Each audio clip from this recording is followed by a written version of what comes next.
Well, today, folks, in the great state of New York, a man was burned alive in broad daylight while walking with his girlfriend in Times Square. Set on fire, right in the middle of what was once the most famous city in the world. But hey, let's keep pretending everything is fine, right? This isn't just some isolated tragedy, folks. This is exactly what happens when you turn a city into a third world free-for-all, let criminals roam free, and then act shocked when innocent people start having gasoline thrown on them and torched on the sidewalk in broad daylight. Look at these images. A man burned beyond facial recognition.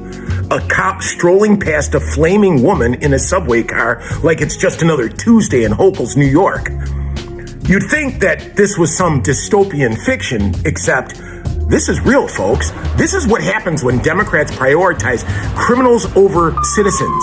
This is the behavior of the left and their loony liberals. While the streets descend into absolute lawlessness, the state of New York is doing what? They're prescribing your rights away and making sure you can't defend yourself. Even if you legally own a firearm, even if you have a concealed carry permit, you are not allowed to carry it or protect yourself anywhere in the 5 boroughs. Did you know that? Yeah, that's right. The same city where criminals are burning people alive has made sure that you can't do a doggone thing about it, but sit there and get burnt. Because in New York City, the only thing that happens is that the criminals get all the rights. And let's not forget who's flooding our streets. Over 10 million illegal immigrants have poured into the country under Biden, and New York City's violent crime has exploded. Subway attacks alone have gone up 20% since the migrant invasion. Here's a fun fact for all you bean counters and nerds out there.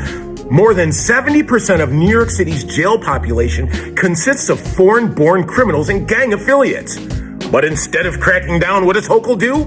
Her and Adams roll out the red carpet because nothing says protecting New Yorkers quite like handing the city over to violent thugs. And for those still sipping the blue Kool-Aid, explain this. ICE has arrested over 32,800 illegals in the first 50 days under Trump, and border crossings have dropped from 37,166 to a minuscule diminutive 408. Yet the Democrats, under them, America became a migrant playground. And yeah, they really were eating cats. And now New York City has just been handed over to the criminals. Trump fought to secure the border, deport the worst of the worst, and keep Americans safe. But Hochul and Adams and Biden, they hide them. They hide these people and make it very difficult. If your governor of your state is making it difficult, then they just don't like you. These people are inviting chaos. They welcome it. They let it set up shop and then act shocked when New York's residents literally start getting stabbed, macheted down in the street, shot, raped, or burned alive. But please, tell us again how compassionate sanctuary city policies are. Maybe the next victim can send a thank you card, even if they're still alive to write one. This isn't just another crime story, folks. This is a flashing neon sign. If this doesn't wake people up, what will? We're not safe. And it's 100% their fault. Patriots, this is the line in the sand. Share this. Please spread the truth. And follow me, because I'm going to give it to you unfiltered.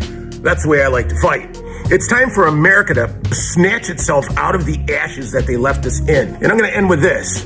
Ronald Reagan once said, we must reject the idea that every time a law's broken, society is guilty rather than the lawbreaker. They always say, well, he had mental illness or he had a bad upbringing or he dealt with this, they dealt with that. So that justifies you macheting someone at the corner of 5th in the Americas in New York City. That makes it okay. I don't care if you have a mental problem. We got nothing to do with you and your mental problem. Sure, we want you to get help, but we don't want you hacking us up or shooting us or stabbing us. We don't care what your doggone mental problem is. We got nothing to do with it. So save that noise.